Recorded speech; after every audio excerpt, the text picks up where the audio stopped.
Well, my name is A.A. Bronson, and I'm one of the three artists of General Idea. We worked together and lived together from 1969 through to 1994, and worked collaboratively to produce, I think, over 2,000 projects in our time together. So it's very nice to present this wonderful retrospective here at Jumex.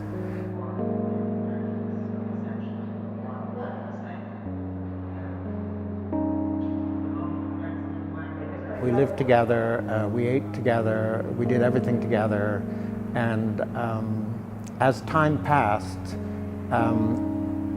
we became more like a kind of, almost like a married couple becomes. You know, when a man and his wife are talking and one begins the sentence and the other one ends the sentence, you know, when the sentences start to pass between them in a way. And this is what happened with us, with the three of us. When we talked, for example, with the press, the speech would pass between the three of us. We would finish each other's sentences, and that's when we realized that we had, in a way, become a single organism. Through all our time together, we were always trying to force the press to talk about our sexuality, and they never would. In the 70s, if you were a gay artist, you weren't an artist at all. You would be ignored. So we never specifically said we were gay, but we would talk about our menage a trois, which seems to be pretty specific. But the press would always take these comments as being metaphorical, and meaning that we worked together. So as the years went by, we got more and more extreme. We brought in our poodles as kind of representations of queer artists. And then finally in 85, 86, we did the big paintings here at Jumex, these Mandokani Kama Sutra. And we thought, okay, finally the press has to acknowledge, you know, sexuality as a subject.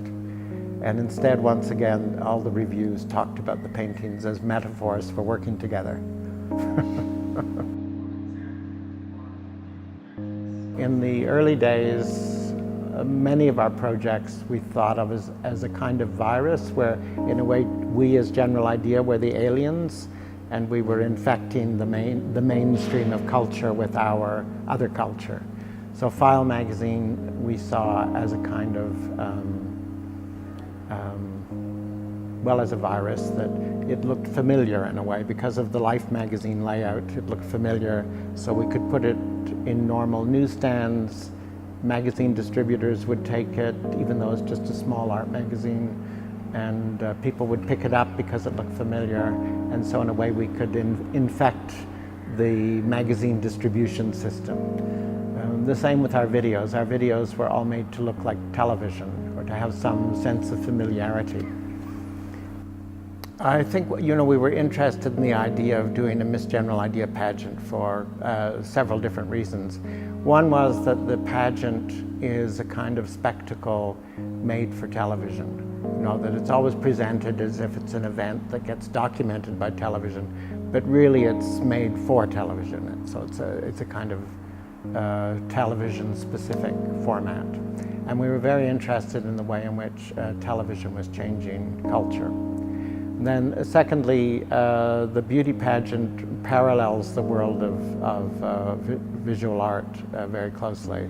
So for example, there's talent contests, there's winners, there's losers, there's prizes, and there's fame and fortune. And a lot of applause. So it's very, in a weird way, it is a kind of metaphor for the art world. And then in 87, when we start doing the AIDS-related work, there's a totally different aspect of time that comes into play, and that's more the time of the ticking clock, like how many minutes are left in my life, or of the calendar. You know, 5 pills a day for how many days. So this kind of measuring of time, and how time has a kind of the presence of time gives it almost a sense of horror, you know, that the time becomes dangerous, or time is something that we can't touch as humans. It goes on, but in the end, well, in the end, for each of us, time comes to an end, I guess.